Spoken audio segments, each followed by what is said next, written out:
Hello, everybody, and welcome to another episode of the show where the grammar is usually fucking crooked. My name is Holden Stephan Roy. This is... I am your lady friend, Bonnie. Yeah, I changed it up this time. It's the Classic Quest podcast. It's a show where we break down albums track by track, talk about them, go through them. But I was so mad at the camera, I couldn't get it straight. I kept trying, and then I gave up, and this is what we got. I know it's crooked the last couple of weeks. I can't figure it out because we got... Anyway, not really your problem. I'm just being self-aware here. So welcome to this show. We will be talking about Das EFX Dead Serious Project. We are dead serious. That's what we're talking about. That's what's going on. We are by no means professionals. We can't even get the camera straight. We are folk who like to do this, talk about the projects, and try to do a little more discussion-y, because that's what this is. It's like a big old learning expedition, a quest, as you may have guessed, to find the classics of all time. But most importantly, like, understand the history of hip-hop through studying these classics, looking at these albums, because albums are important. And I feel like everybody cares about singles, but albums are important. They sometimes tell a story in itself that you would miss if you had just listened to, like, a few of, like, their top hits or something like that. Like, it's interesting. So that's what we're about here, is just looking at, as we'd like to hear them all. It might be impossible, but we'd like to hear them all. Basically, that's it. If you guys have comments or ideas or thoughts, or you're going through it and you're like, yo, you missed the point entirely, or yo, here's this cool ass history story, or the first time I bought a Das EFX album, I was 17 and it felt like this. All of that shit's amazing to hear, because it helps us become wiser and better at what we do. And we love the comment section. We get to, like, understand, like, why people love or, like, hate albums, like, you know, as much as they do. And I think that that's kind of interesting too. It's like we can kind of, like, we give our opinions and then you give them back, and, like, you know, you guys probably know most of them way more than we do, and so it's interesting to get your feedback and, like, your opinions kind of, like, bouncing back. So plus, I like it. We all know that when you come to a YouTube video, as much as you care about the video, Ya's reading the comments. So being a part of that makes you part of the community, and we all get smarter. And so if we do fuck up and you correct us, it's dope. But you can also show love or hate or whatever you want, but we still care a lot. And so that's why we try to read our favorite comment on last week's video. Last week, what album did we talk about, Bonnie? Well, last week, what did we talk about? Yeah, no, sometimes it's hard to remember. Damn it. We talked about Goody Mob. Absolutely. I was fucking soul food. I keep wanting to say cell therapy, but it's soul food. And yeah. CeeLo. Yeah, there we go. Of course, I remember. So why don't you read our favorite comment from last week's? We're switching it up. Well, last week, Jonathan Barnes, a lovely fellow, or somebody on Facebook, it could be a woman that's just going by Jonathan. This is a great review once again. You did it. Amazing job. I'm glad you two had the chance to experience this album thoroughly and absorb it for all that it's worth. Hopefully, more people will check it out after watching this review. Yes, that's our intention. And hearing your thoughts and opinions about this project and body of work. The struggle continues. Salah. I don't really know what Salah is, but back at ya. If you want to tell us what that means, though, Jonathan, if you're watching, that would be mad dope. Or did you just mean to write, like, see ya? I don't know. Or maybe it means that. I don't know. Anyway, but we're going to get into it very shortly. Yep. I know, we go on, but that's kind of the point. It's like we chillin'. Special thanks to the patrons, Ismail Gadamsi, Lindell Williams, Super Old School 1994, Chris Prado, and Carl J. We're switching the whole thing up if we're going all over the place this week. Well, we're super dope. They're super dope. They support us. We'll talk a bit about that at the end of the episode. Yeah. And so we're going to get into it now. What album are we reviewing today? Say it one more time for the Google people. One more time, everybody. Das EFX Dead Serious, which came out April 7th, 1992. It's an oldie but a goodie. Fair enough. So at this point, we like to kind of just describe our relationship with the artist, as in, like, how much we've listened to them, and just to kind of give you an understanding coming in. Something I saw in the comments is people sometimes assumed we were experts or things like that. So if you've been listening to Das EFX since, like, 92? You're going to feel a very different way about it than, say, myself. Full disclosure, I have not listened to Das EFX before last week. And so for this 1 week of my life, I have listened to Das EFX up until this moment, I guess. I plan on continuing that, don't get me wrong. But that means that my impressions is more of like a first reaction to them.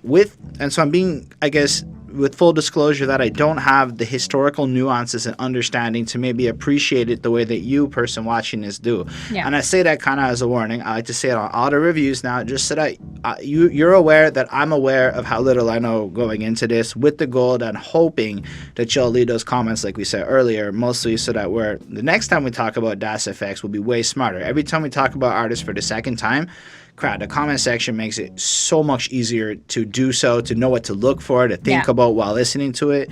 And so that's really cool. But yeah, for me, this is a brand new experience. The reason we're doing this album is actually because somebody said, you should check out Das EFX. I really wish I knew which comment that was right now. But somebody said that, and then I remembered that it's a name I've heard a bunch of times over the last 2 years in the comment section. And then we want the comment section to also contribute to this. So I was like, fuck it, we'll do Das EFX. Give one to the comment section right away. You guys didn't tell us what album, though, so we're doing the first one. It's always good to start with the first one, right? Yeah, I don't know, maybe I'm wrong. I think so. Most of the time I agree. But hey, sometimes you start right in the middle, so that's fine fair. Too. We're in the Jules too. Yeah. So yeah, like same thing really. Like I've never heard of them. I don't know anything about them. They're like a duo. That's pretty much it that I'm aware of. Yeah. So I really only heard of them. It's been like a week. And what do you think of the cover? It's just yellow, purple. I think it's a cover I'm not ever going to forget. So, I mean, do I think this is a pleasurable, dope cover? I don't really know. I kind of like it. It's very like 80s, 90s. But I kind of like it though, because it looks like Das EFX is a little spaceship with a bunch of little beams going through like a little wormhole. Then it's got Dead Serious, all twervy. And that's ironic because nothing about this cover is fucking serious at all, except maybe the look. I don't know which one is which, I'm sorry. But the one that's closer to us on the front, he has a very dead serious look. Dude in the back, a little bit goofier looking. I'm not sure if he's trying to be serious, but it's mostly the pose, like, yo, what's good? That's what I picture when I see him like that. And then you got this color scheme. I don't know. It feels like a weird juxtaposition of goofy and fucking serious. So I like it. Plus, how often do you see yellow and purple, which are great colors to go together, on an album cover? It elicits weird emotions out of me that you don't normally see. It almost makes me chill and get ready, like in a visual way. Like it makes me want to relax and just veg out in a way that a lot of other album covers don't. Like that, again, that DMX one where he's covered in red, that elicits like this passion, like you're getting ready for it. So I think it's cool. I think, it's kind of like the 3 Feet High and Rising, like the way yellow kind of played off there and gave you this almost a calming expectation for the album. It's interesting how colors work. I wouldn't say it's calming. I would say this is like a psychedelic almost, like the way the colors are like kind of weird and like a little trippy, and like it's sort of it's quite grainy as well, like the image. So it's obviously like very like raw, and like this is like I don't know, like their logo just kind of looks like a spaceship. I mean, I was gonna say like artworks or whatever. What is it called? Clip art. That's what it looks like. Which, in a sense, is effects. Yes, and yeah, I mean, I don't think it's that attractive of a cover. I mean, but it's okay. I think I'm gonna not forget it, and I think if that's the goal of a cover, to be sticky so that it stands out, it makes you want to pick it up and buy it and like look at it. I really think it achieves that goal for me, at least. It definitely stands out from what I would imagine is usually like white or black or whatever. Anyway, enough jibber jabber. Let's mic Checka.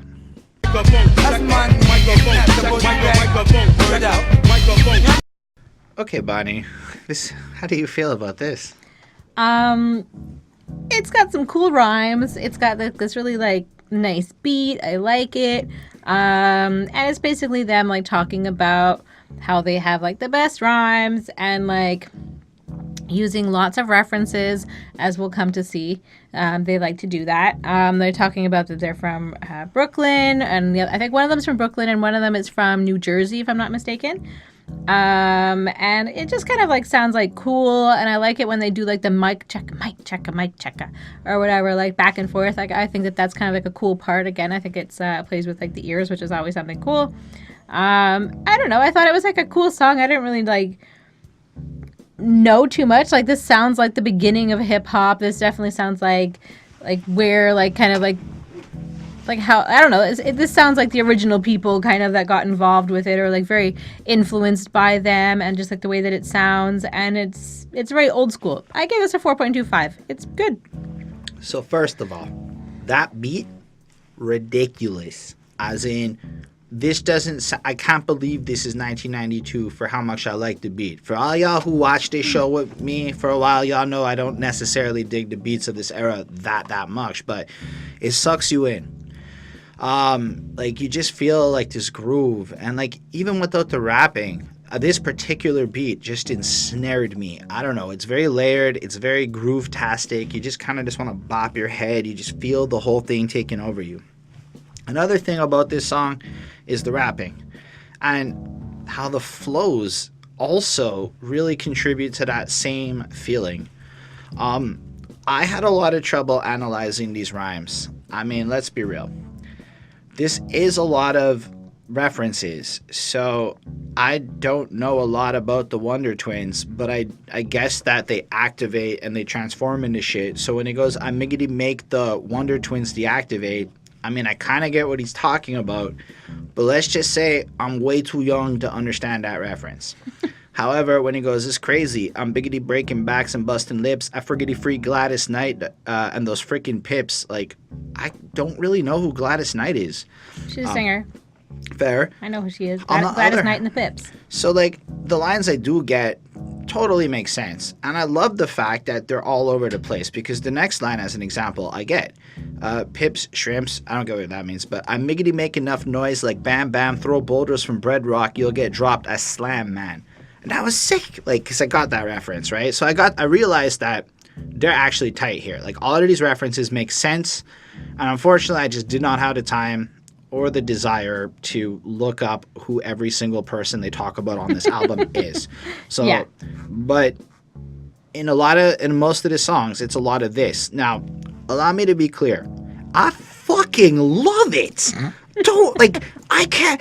I giggity got the bucks like Daddy wore bucks, and I riggedy rocked the cockabana, a banana split. Haku spit it. So sit, and in the video, yeah, I watched him for you, super old school. Spit the fuck. He spits at the fucking camera. The videos are fucking god awful. Yeah, they're really bad. Like, even for gritty '90s shit, they're fucking terribly boring. They just had lighting, like better lighting. Here's the thing. But I mean, we're not. I didn't realize this was supposed to be like fucking serious, hardcore, like shit until I saw the video, and it looked like that's what's coming up. Like, I thought this was. I don't know if they're like really hardcore or if they're just like. So, anecdote that I found on the internet is that when they recorded this project and like started getting into rapping, they were at a point in life where they were literally disconnected from, say, the popping sounds and the radios and shit. So they kind of created this album in like a bubble, and they just kind of did what they wanted, which is part of why that's pretty cool. It's so fucking different. So there was nobody saying this is a bad idea or whatever, and it's not.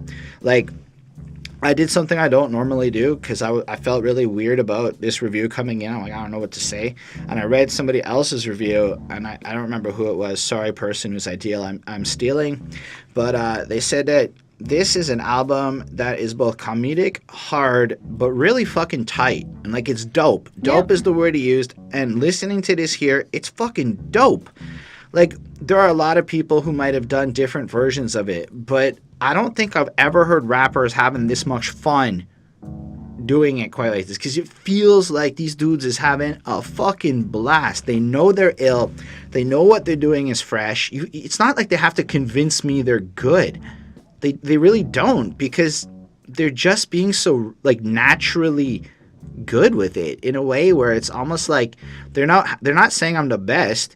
They're just saying, like, we're good. And you're like, yeah, that's true. You're fucking dope. Like, you're actually as dope, and you're doing these weird, like, theatrical shits. Like, hoo-wee, tickety time to get buck wild. Call me Butterfingers because I dribbity drop 'em enough styles. Iggity eeny meeny miny mo. Shiggity bop bap. I'll snatch a rapper by the toe. Like, they're pretty crazy in their rhymes. That's actually great. Like, to me, like, the more I get into, like, the ideas of flows and shit, like, I'm about to review Chief Keef, and if I think about what, like, people love in him, it's the ability to craft these, like, flows and intricate energies that they put through the vocals and his vibe. And the vibe that this is being crafted here, I don't know. Genius says it's all crazy Dre's on this song, so I don't trust Genius much on who's singing what when they're not consistent. Yeah. So I don't know if that's true, but I was blowing a fucking way, honestly. Like, there's just so many random things, like Archie Bunker references and Stella There's who, several Stella who, Archie yo, Bunker Stella, references. here comes Kiggity, comes the bum rush, mayday. Like, it just feels crazy interesting. He busts rhymes like Slick Rick busts shots, you know? And look, I'm sorry. I'm just really impressed by how all over the place this shit is. It's almost like they get bonus points for the fact that they're literally just connecting references from everything they know and love indiscriminately and giving zero fucks if you think it's gangster or not. And I think that's really cool. To me, that's fucking hard. You know, like just how they're hitting this one. Plus, that beat is ridiculous, like I said earlier.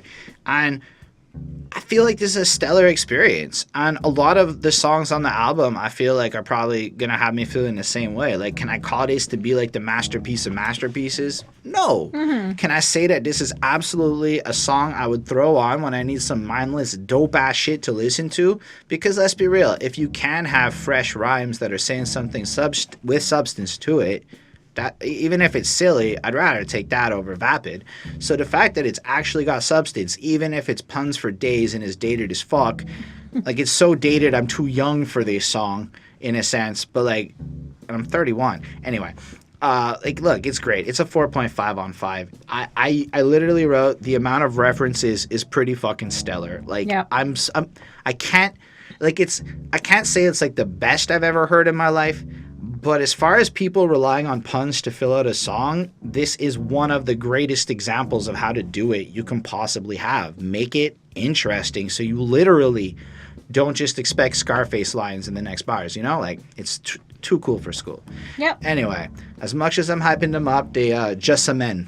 I'm funky, spunky, I clock red like Wonder. I'll jump up and flex, make you think I'm Jane Fonda. It's going to have to lose a couple little points right here. I'm saying this a little sarcastically, but somebody goes Bud Light tastes good. No, it does not. That is a weird statement for a Canadian to hear, okay?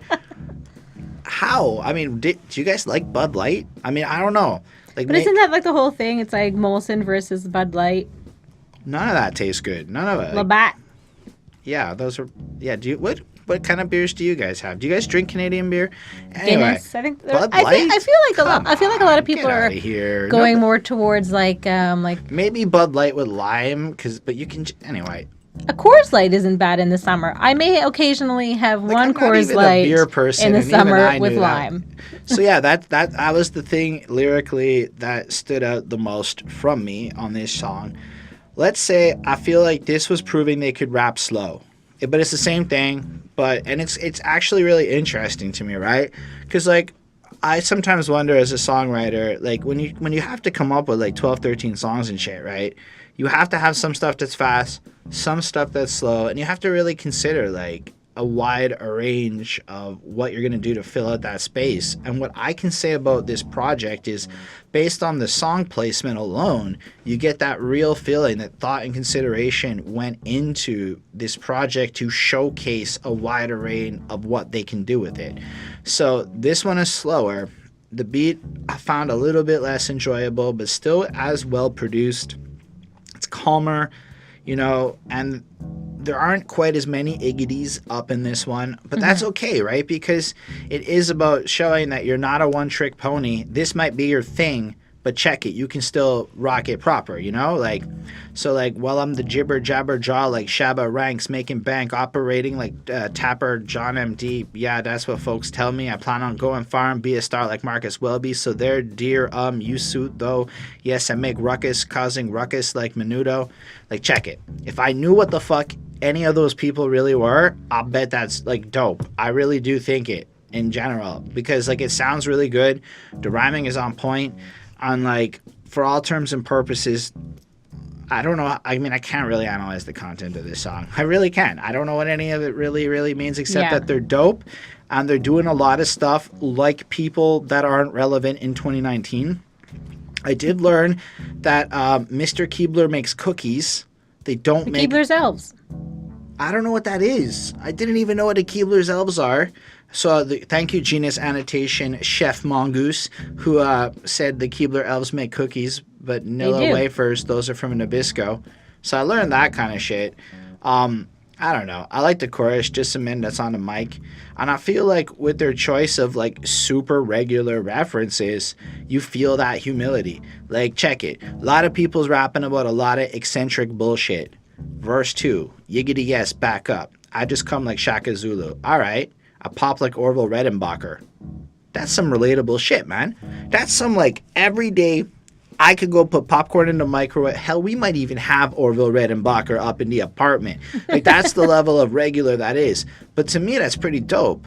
Because a lot of the shit that we'll come across is so grandiose and so, like, all over the place, right? That when he goes, when I'm proper, I dibble dabble with my winnings. I drop a def jam as if my name was Russell Simmons.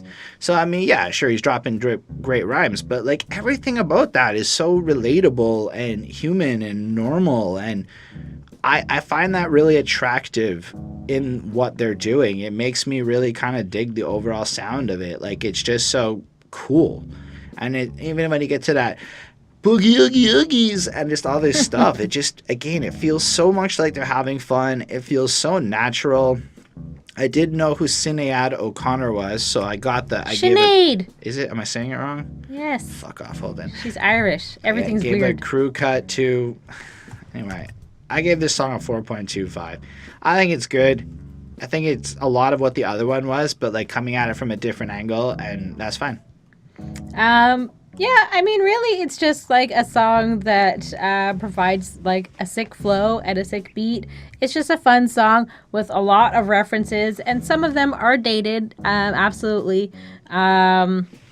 And the hook is from Slick Rick, and like he definitely pulls on Slick Rick a lot, or not he, they, and often makes references to him, like about him or to him or like from his music. So like I think that he obviously must have really inspired them, especially like this is like the beginning, like kind of hip hop. So like their choices are a little bit more limited in terms of like people that they can pull from. So obviously like they're going to be like repeating the same people over and over again, especially if they want to like represent New York kind of like hip hop where hip hop was starting. So I mean, yeah, it's another good one. I don't really have too much else to say. I gave it another 4.25. All right. Well, the next one sounds like they want some effects. What was that? I don't know. Looks, the trend, the nitty gritty 40, also all aboard, cast away. Hey, where's my bungalow? All right. Again, I really like this song. I believe this one also has a music video, which was honestly, it looked exactly like the other one. They probably filmed it like the same day. This one is fun though. I like it more than the last one. I mean, right off the jump, bum stiggity bum, hun. I got the old pa rum pum pum pum. I'm just like, that's how you start a fucking song. Keeping up with the nursery rhymes, but I can fee, fi, or fo, diddly bum, here I come. So Peter Piper, I'm hyper than Pinocchio's nose, cause I'm the supercalifragilistic tic-tac pro. Damn, dude. Like, that is not the deepest shit, but it follows all the good rules of writing, right? There's cohesiveness between the lines, keeping the narrative, moving it along, what he's trying to say. It might not be the wittiest shit, but damn, that flow's ridiculous. And it's actually pretty fucking impressive to me that he's doing it. I gave my oopsie daisy. Now you've got the crazy drazy with the books. Googly goo, where's the gravy? It's like this is real. And it's amazing because like you watch the video and it looks like he's trying to shank you when he's saying all this shit. As he goes, the boogity woogity Brooklyn boy's about to get his dig. This is it, man. This is the highlight of this album, maybe. My waist bone's connected to my hip bone. My hip bone's connected to my thigh bone. My thigh bone's connected to my knee bone. My knee bone's connected to my hearty har. I'm guessing that's supposed to be his funny bone. But isn't your funny bone at your elbow? Yep. And your knee bone is just not connected to it? I'm confused. The jibbity jabber jabbing at your funny bone. Okay. Anyway, I like it. This was fucking funny. This was great. I really enjoyed it. It kind of rolls on in the second verse again with the same kind of shit because this little piggy gets busy and stuff. Arrivederci, I don't know what that is. Arrivederci. I don't know what that is. Heavens to mercy. Italian. Honky tonk, I get it. I caught a snuffleupagus and smoked a boogaloo spliff. I got the nooks, the crannies, the nitty gritty 40 dough. So all aboard Castaway. Hey, where's my boogaloo? He lost his spliff. Damn it. Oh, I'm steaming agony. Why is everybody always picking on me? Like, I don't know how to follow this. Like, this narrative is kind of everywhere. Like, it sounds like they smoked some fat sacks, got blazed, wrote some ridiculous shit, cutting each other in and off. And they may have been babysitting, like, somebody's kids and were just reading nursery rhymes or something. I don't know, man. It's really cool to me. Because, like, I did them, like, it's hard, like, I can't tell you who was saying what, where, because, unfortunately, I mean, I know their voices are different, so I could hear, like, when one would stop and the other would start, like, mid-verse and shit. And I think that's really cool that they was really doing this bounce off each other type stuff in 92. Like, just because it wasn't, like, cool and everybody was doing it yet, to my knowledge. So this is one of the earliest instances. Like, isn't it right around, like, Ain't Nothing But a G-Thang and stuff? So it's very, like, early on, I guess, in terms of... maybe I'm wrong. If y'all know of earlier instances, feel free to hit me up in the comment section and correct me. But yeah, I really like this one. I don't have a lot more to add, honestly. It just keeps going. It's more references.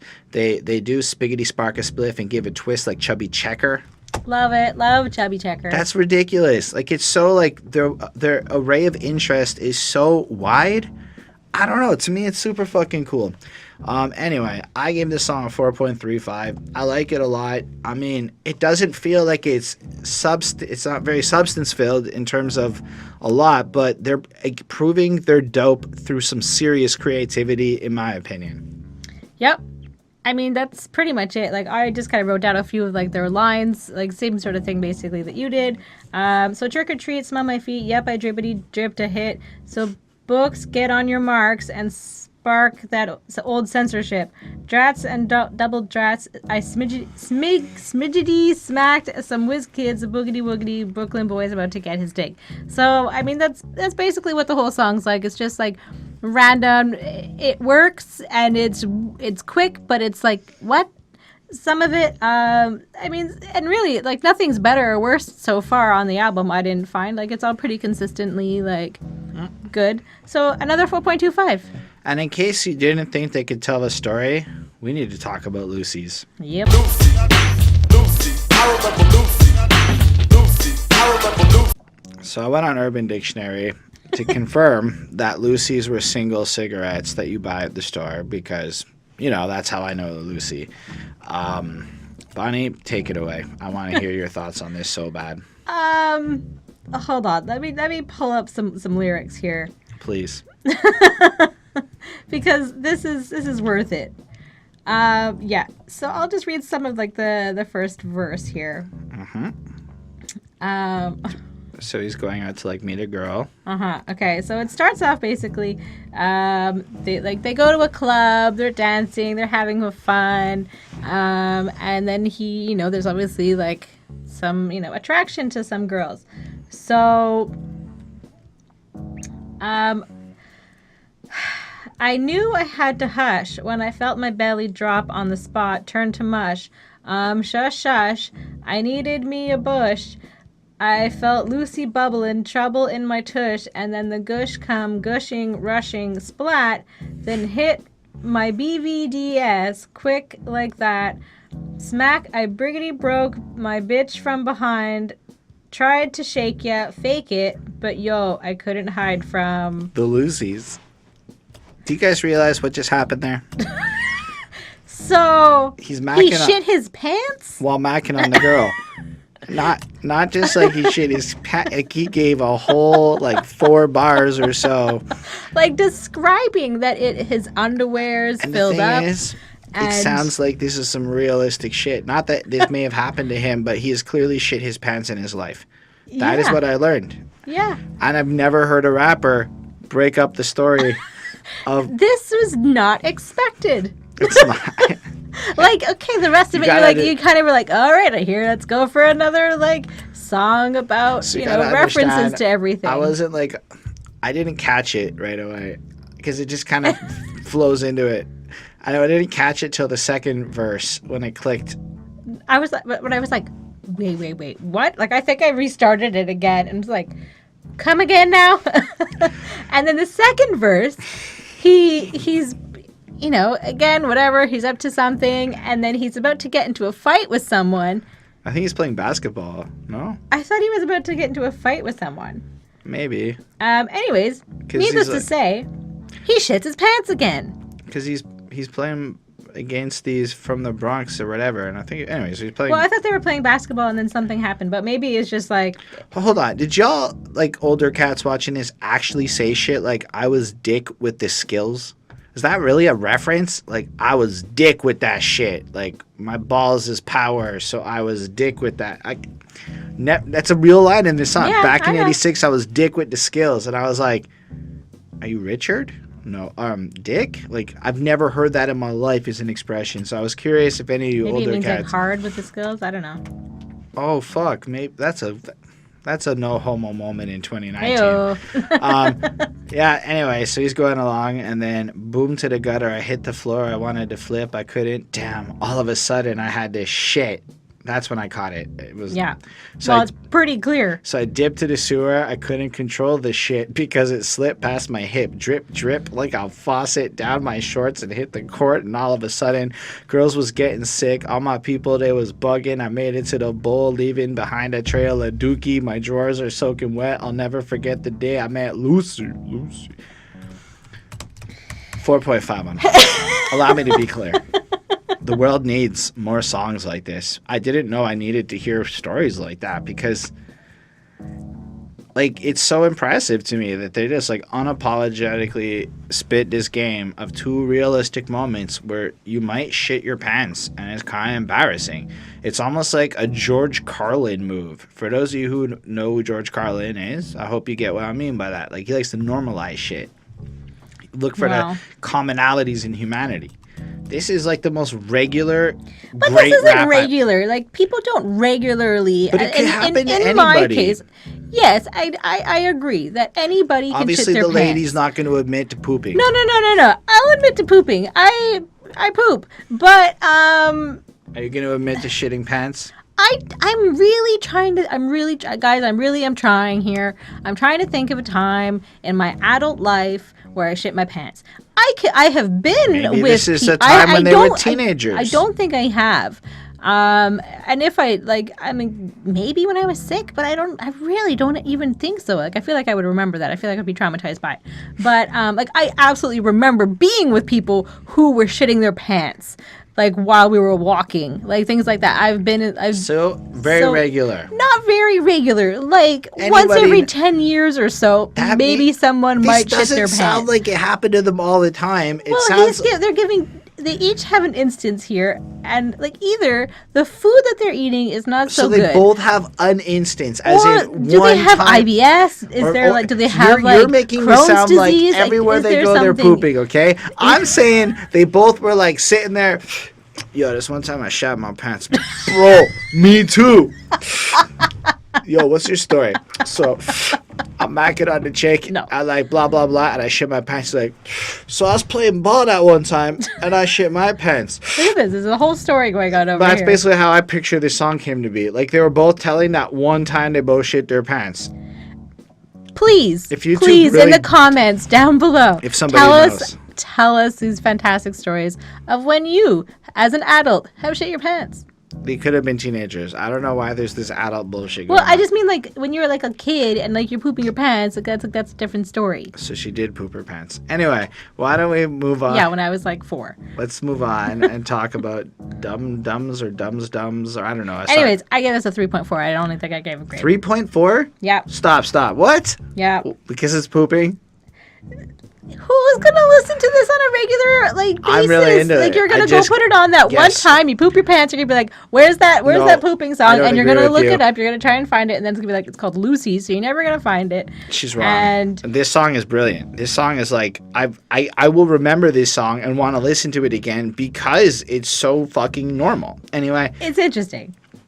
I guess you could say a couple of Dums Dums Dum Dums. I've seen both spellings. Dum Dums. Then he act like he owned her. He used her, bruised her, fractured the wrist, then the Tommy got. So The chorus is dum dum dilly dee dum dum diddy diddy dum dum. Like it. It's sung out. And then this story starts 2 years before I was born. And he's trying to get with the girl. And the girl doesn't want to get with him because she likes older dudes and nice cars, and he's sad. Right? Yeah. His slang couldn't hang no thing. He wasn't jealous of her. Cool. Oh yeah, where was I? Busted, now I'm ready. Now it's 87 and I'm born. Woof! I'm in the world. It's 87. Whoa, that's what's up. And Miss Thang is going steady. And then I guess she's now found a person that she's with. And, you know, she's moved on. She's still not with him. And, you know, he's kind of judging her a little bit for being a hoe or whatever. I might be wrong. I'm just paraphrasing a little bit. Then in verse 3, he kind of remembers her a bit, and she was trying to bang his dude, etc. And his dude was selling some drugs and shit, and his dude gets locked up. And now he's just like, haha, look at her, she's kind of dumb.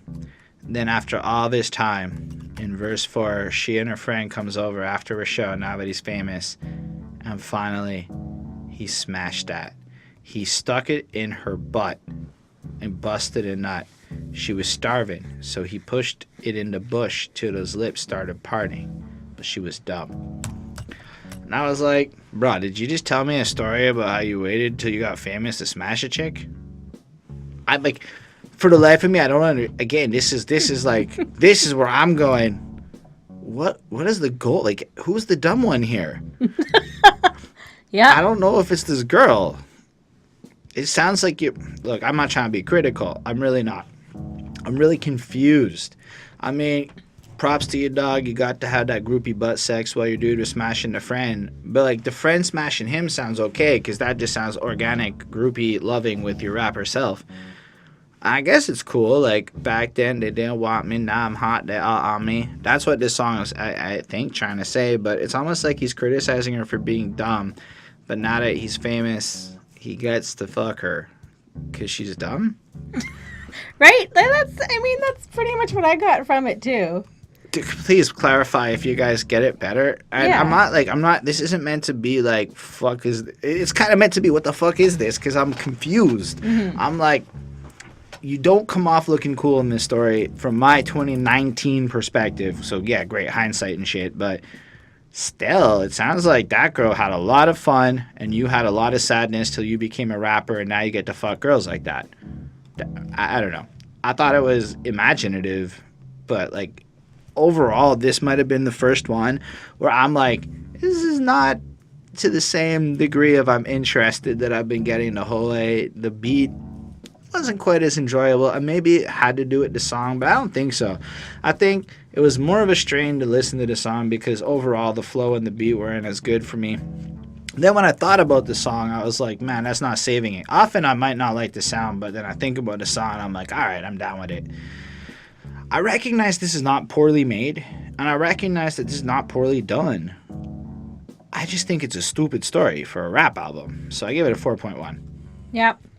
I mean, it is, again, it's a slower beat. Again, there's lots of, like, references to, like, older rappers. They talk about, like, Run DMC. Which is cool. Yeah, I know. It's interesting to hear that. And...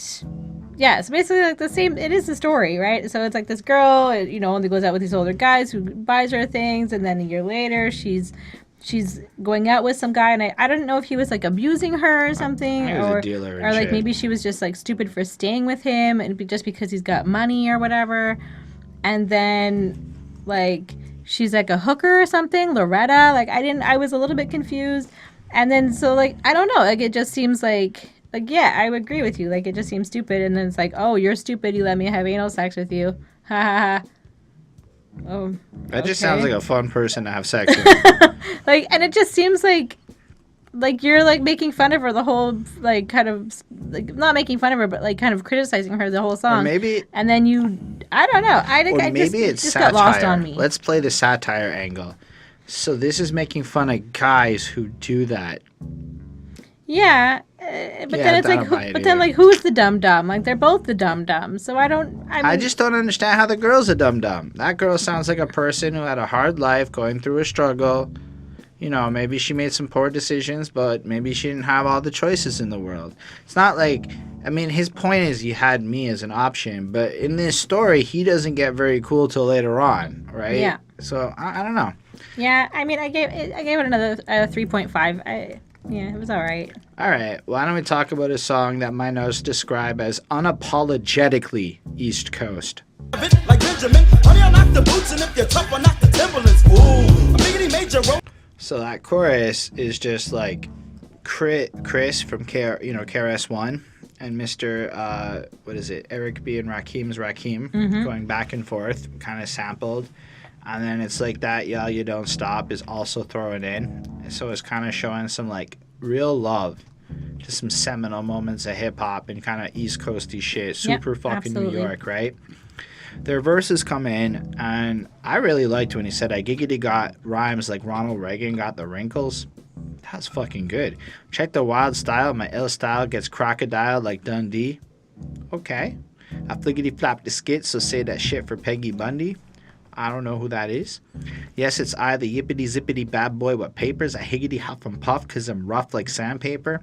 That's all fine. I just feel like this song has a lot of what they're doing plus a lot of New York shit mixed together. Like that would be like a twist on it. You just feel it to me. I don't know how else to describe it. Like they want you to feel the East Coast, and I'm feeling the East Coast plus references I don't understand, right? Like I feel like I picture Timberland's boots, I picture New York's, you know? Like I just do. Maybe it's like, I don't know why. That's just what happens. I don't know. I really enjoyed this track. I really feel like the bridge where they list a bunch of people like EPMD, Have Fun, Heavy D, Redman, Special Ed, Main Source. They're just giving us a list of people to review. It's fucking sick. So that's also, actually most of those people are on a list, including Brand Newbie, and people have wanted to see how we react to them. So that's pretty fun. I really enjoyed this song. I don't have a lot more to add to it. I think it's just sick. I think that they overall kill it on this one. Like, I feel like maybe a little bit of a lull's over. And this is like that same energy that we were getting early on the album. And I love it. All the same things I was saying. The regularness, like eat a Twix and some Skittles.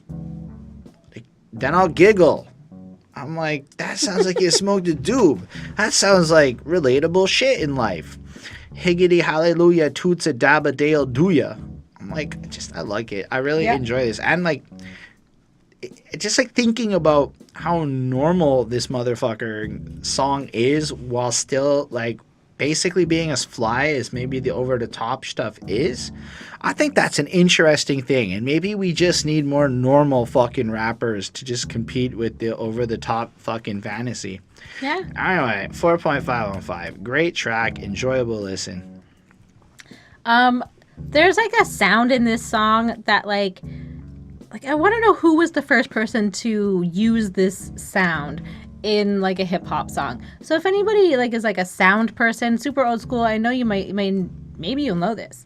But the first person who used this sound. So go listen to this song and then tell me if you'll know what I'm talking about. That was the vaguest shit. You'll know. You'll just know. Like there's a noise. It's like distinct. And it's like I've heard it before. Make the noise.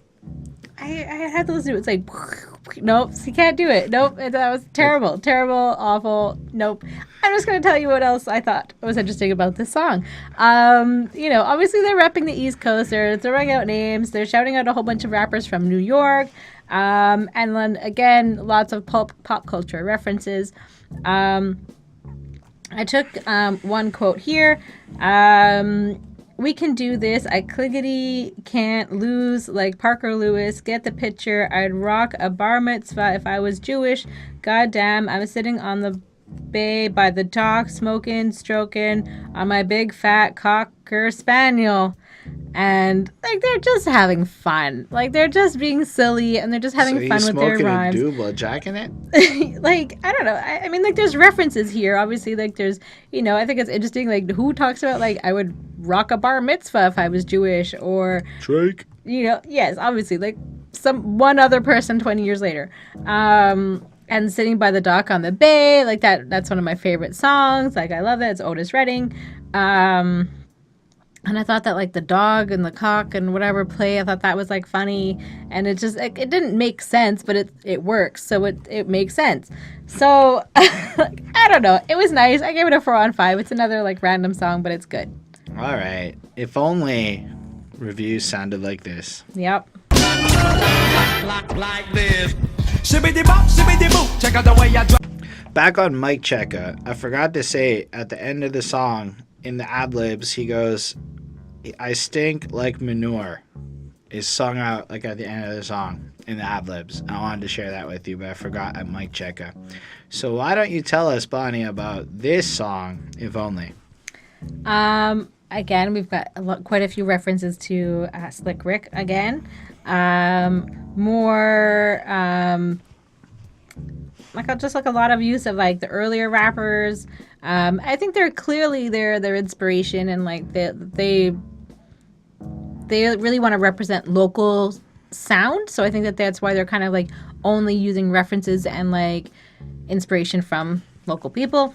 And I think that now there's more choice. It's like when you're doing that. So I think that would be different, because I think you would have like a very different sounding mix, which is cool. And I think, that's interesting. I think that this is a cool beat.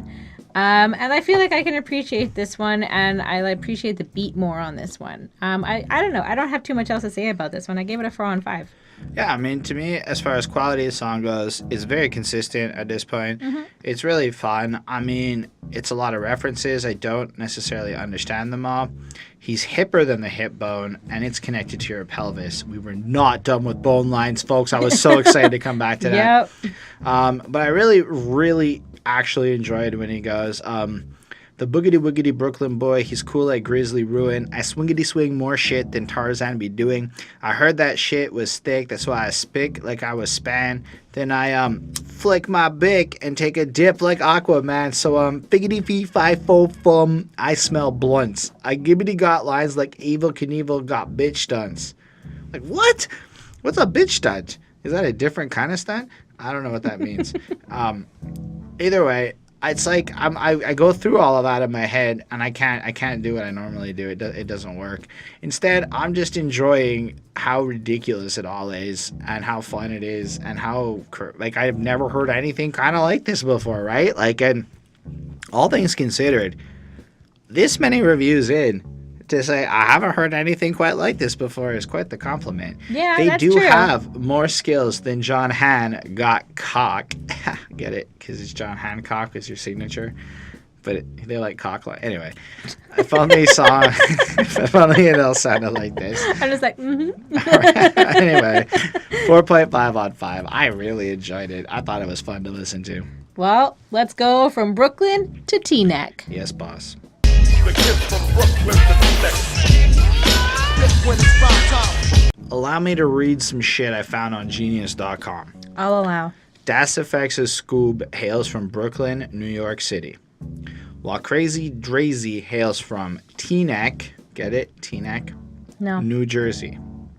Now, if I'm not mistaken, New Jersey and New York are very close to each other. Like, you can get to New York City from New Jersey pretty easy. Mm-hmm. I might be wrong. It's true.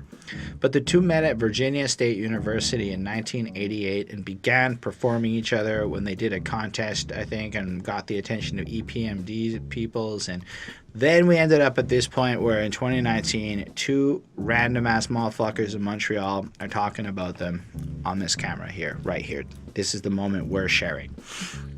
Otherwise, I don't really have a lot more to add to this. Like, I know it might come off kind of, like, lazy, but it's a lot of, like, I wreck shit. It is hard. Biggity blast off Duke. I'm hectic. Just look at the funk I brung from the young and the restless. Don't test this. I'm miggity making yens in Japan. Diggity don't give a fuck because I rap like Saran. That's actually fucking great.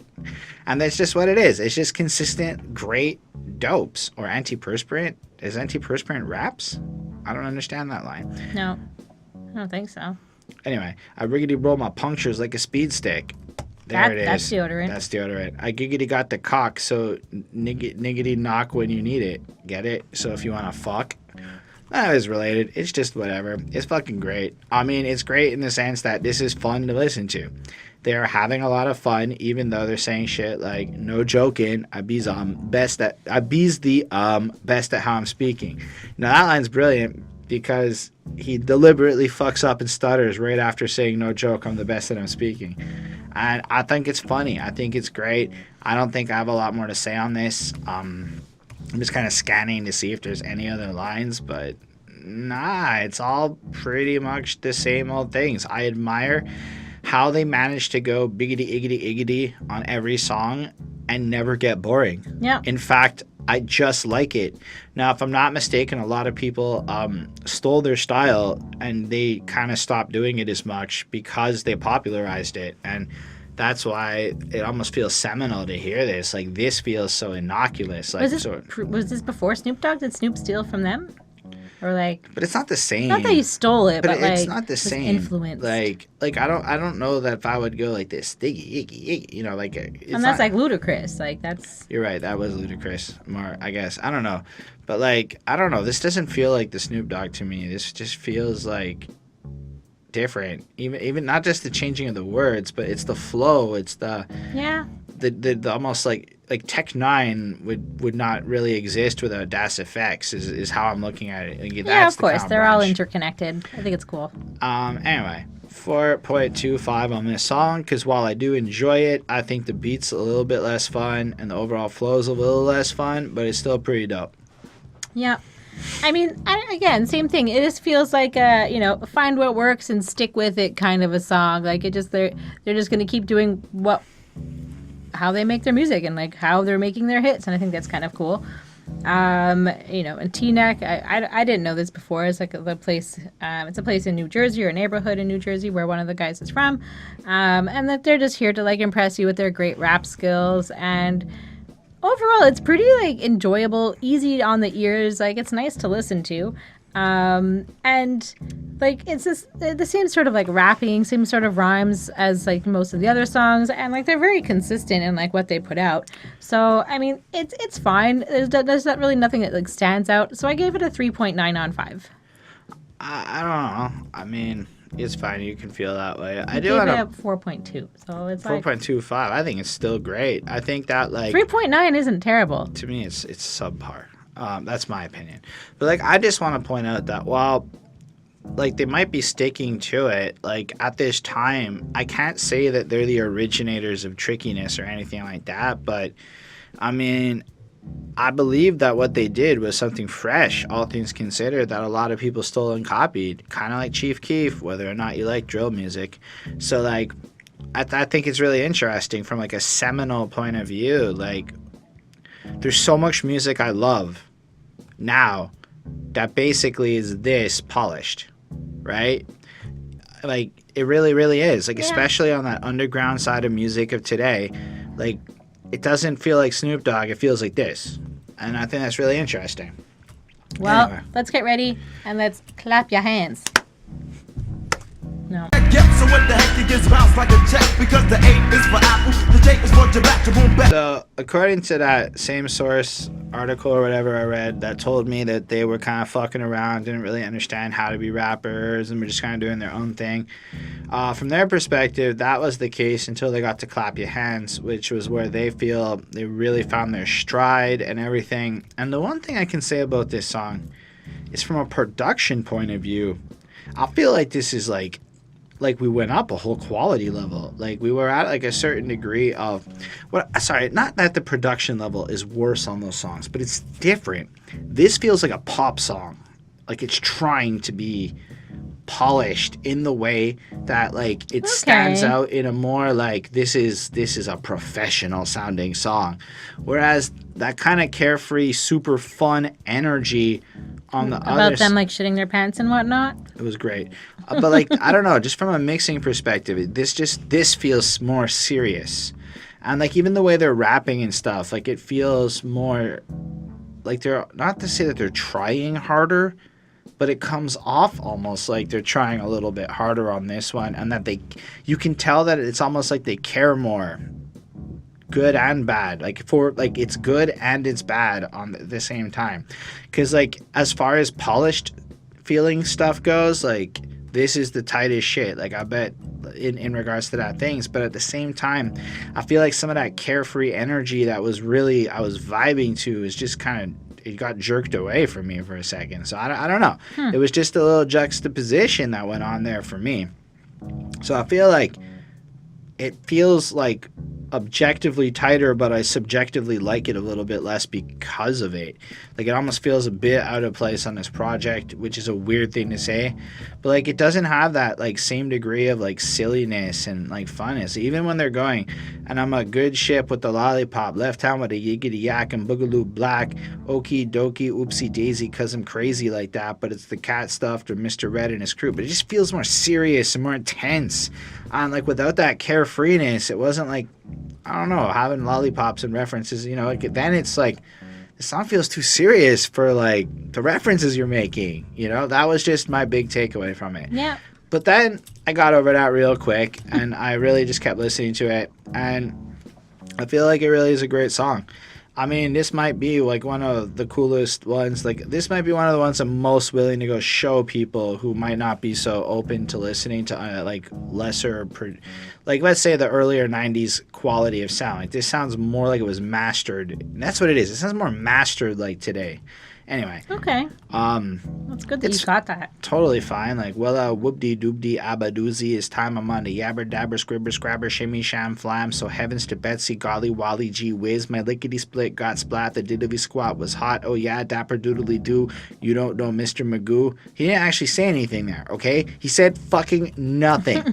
That whole thing. Like nothing got said. Yeah. And that's a shame, because otherwise this song's fucking ridiculous. And I kind of, like, I don't understand why they think this is the coolest one on this project. I don't. I like it a lot. It's definitely on the ones I like side of the project, but okay. I give it a 4.5 for real. Like, the beat is just so fucking good. It's really, like, the production is nice. The lyrics are cool, but I feel like maybe, like, they were younger when they started this, and this feels like they're a little bit older now. Maybe. Okay. I don't know. It's cool. 4.5 is a good grade. I do enjoy this. I would recommend this to people. It felt like a transition on this project when we got to this one.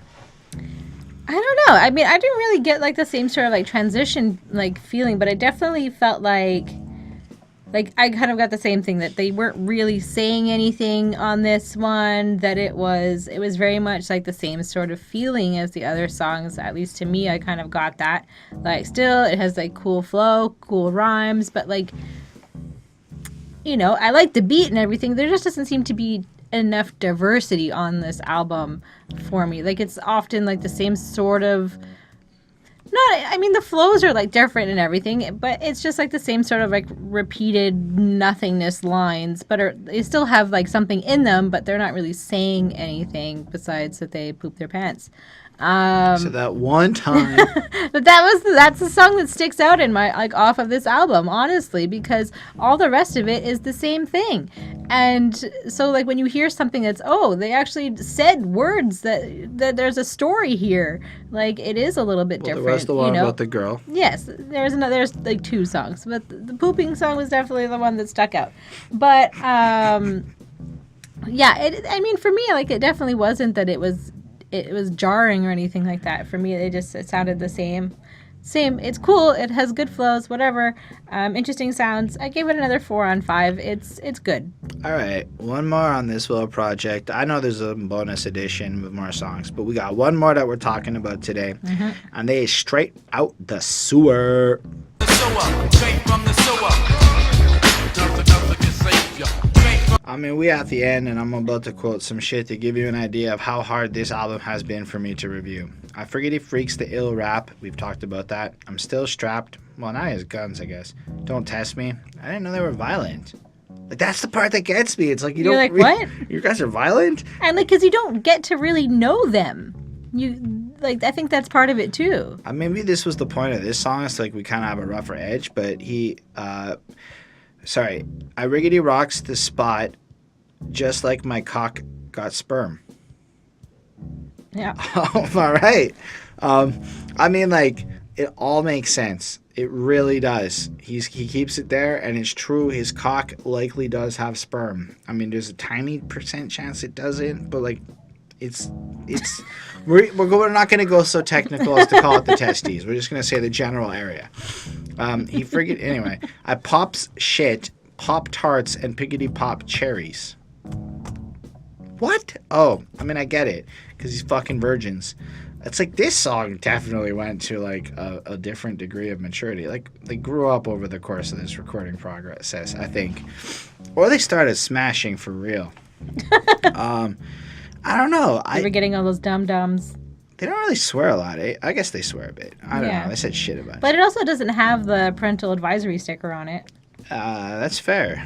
I don't know. I'm trying to think of what else I can add to this. It's just the same lieu of things that we have been listening to, only with gun references now, because there are some gun references added to this one. Maybe there just were gun references on the other songs and I'll miss them, but I feel like that is a noteworthy theme that gets brought into here.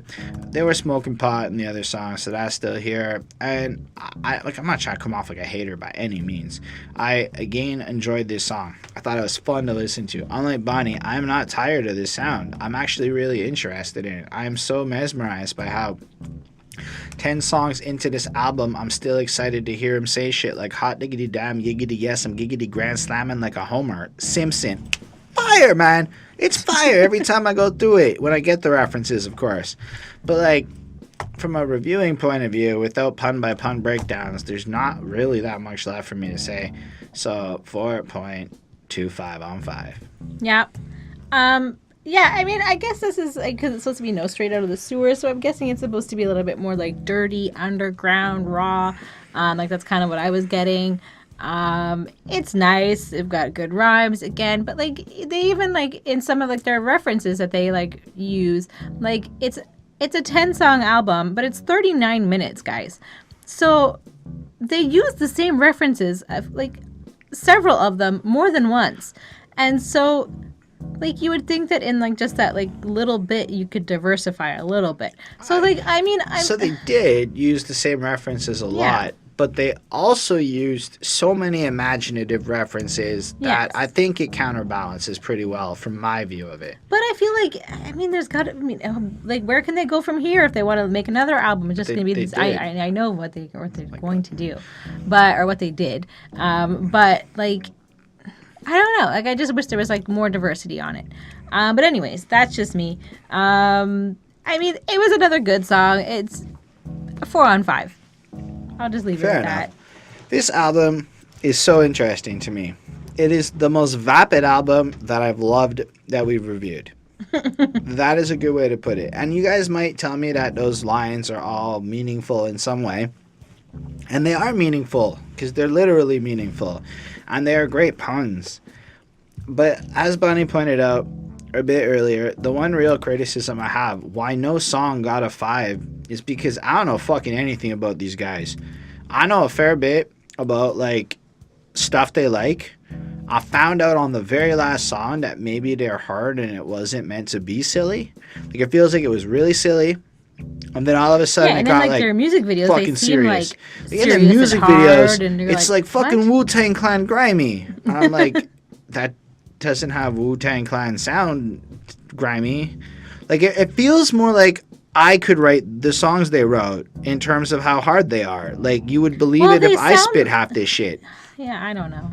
I mean, because if I were to try to convince any of you I'm fucking hard, you'd all laugh in my face. But that's kind of the point. I could spit half these lines and make them believable. Like, these kids sound like college kids.